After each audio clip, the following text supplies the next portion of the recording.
The Strength of Daniela, a strong woman, real-life story. Daniela was born into a home filled with noise. Arguments between her parents, her brothers shouting, tense silences after every slammed door. From a young age, she understood that life doesn't always give you the perfect stage to grow, but she also discovered something deeper: the power of observing without breaking. Unlike her brothers Carlos, Jose, and Rafael, Daniela didn't explode, didn't scream, didn't run away. She watched. She learned. She breathed. Perhaps without even knowing it, she was already walking toward Seneca, toward that idea that true freedom lies within, not outside. Her father, Oscar, had an explosive temper, and her mother, Mariella, lived exhausted, overwhelmed, her eyes dim. Every day seemed the same. Insults, reproaches, complaints, silent tears. A family that existed together, but not united. Daniela was always different. She had that spark born in people who decide not to repeat the story. She would slip into the quietest room in the house, open an old notebook, and write plans, goals, dreams, imaginary companies, ideas to change the world. And even though no one applauded her, she kept going. But it wasn't just a lack of support, there was contempt. Her father would say, "Dreaming is a waste of time." Her mother repeated it, "You won't make it on your own." Rafael, the oldest brother, was worse. "You're not cut out for that. Get real." Carlos and Jose were calmer, but they didn't believe much either. Inside, some words hurt her, but she did not shatter. She remembered a phrase she had read in an old book she found at a second-hand stand: "It is not that we have a short time to live, but that we waste much of it." Seneca. And Daniela did not want to waste another day. At 20, she made the hardest decision of her life. She left. She packed 2 changes of clothes, a couple of books, her filled notebooks, and with only 180,000 pesos in her pocket, she walked out of her family home without looking back. She left no letter, made no drama, asked no one to stop her. She simply walked forward. The first months were a quiet chaos. She worked cleaning offices, selling coffee on the streets, handing out flyers. She ate rice with eggs every other day, slept in a tiny room shared with another girl, and cried some nights when the cold drained her spirit. And even so, she never turned back.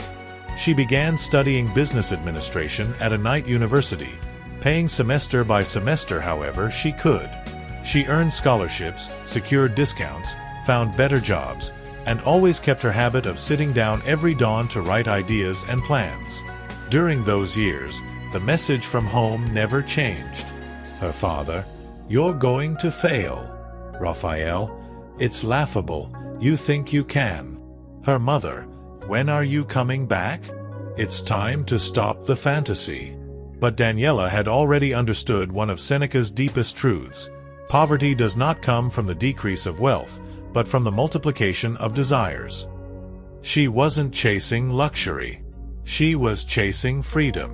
With time, her ideas began to take shape.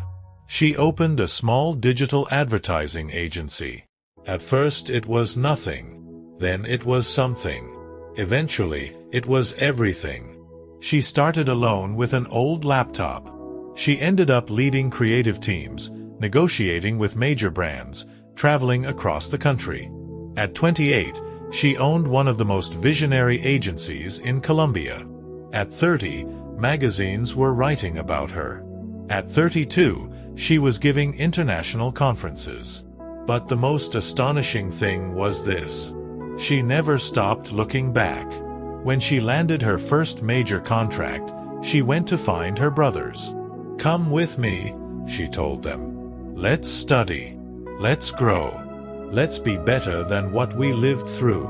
Carlos accepted immediately. He became a systems engineer, brilliant, disciplined, grateful. Today, he leads the technology department of Daniela's company. Jose hesitated at first, but then decided to try. He studied accounting, graduated, and today manages the family company's finances with admirable ethics. Rafael laughed. Work? Study? What are you going to teach me? I make money fast. And that fast road led him to everything fast. Gambling, addictions, bad decisions, shady business. He ended up alone, in debt, lost. Daniela helped him many times. She got him out of trouble, gave him work, offered him education. Raphael always fell again. One night, after one of those hard blows, Daniela remembered another phrase from Seneca. He who does not know how to govern himself will always live as a slave. And she understood, you cannot save someone who does not want to save himself. But the greatest miracle was not professional. It was at home. After years apart, Daniela spoke with her parents. First by phone, then in person. She visited them. She listened. She saw in them two people destroyed by guilt, shame, regret. And she made a decision to heal. She paid for family therapy. She took her mother to doctors, to courses, to emotional support spaces. She invited her father to work with the brand, as an advisor, as a learner, as a human being. At first, they seemed like two opposing walls. Over time, they began to rebuild. They talked again. They laughed again. They looked at each other without anger. Daniela cried the day, at a simple dinner, her parents held hands. They were not perfect. They were not young. They were not the same. They were better. Once, a journalist asked Daniela what the happiest moment of her life had been. She did not mention awards, contracts, trips, or diplomas. She simply said, "Seeing my parents love each other again." Her story became national inspiration. People from all over the country wrote to her, saying that because of her they had decided to study, to start businesses, to heal, to speak with their parents, to work on themselves. Daniela never said it was luck. She never said it was talent. She would say something simple, inherited from Seneca, "Life is long if you know how to use it." And Daniela knew how to use it. She filled it with purpose, love, patience, work, humility, forgiveness. Carlos and Jose are today strong, happy, fulfilled men. Her company is stable, respected, admired. Her parents, after decades of storm, now walk calmly hand in hand. Raphael continues battling. Sometimes he disappears for weeks. Sometimes he returns asking for help. Daniela never closes the door. She never stops believing that one day he too will find light. Because she learned it from Seneca and from life. Everyone deserves their opportunity, but no one can take it for you. Daniela, the scorned girl, the ridiculed dreamer, the woman who walked out of a broken home, ended up becoming the strength that held an entire family together. Not to prove she was right.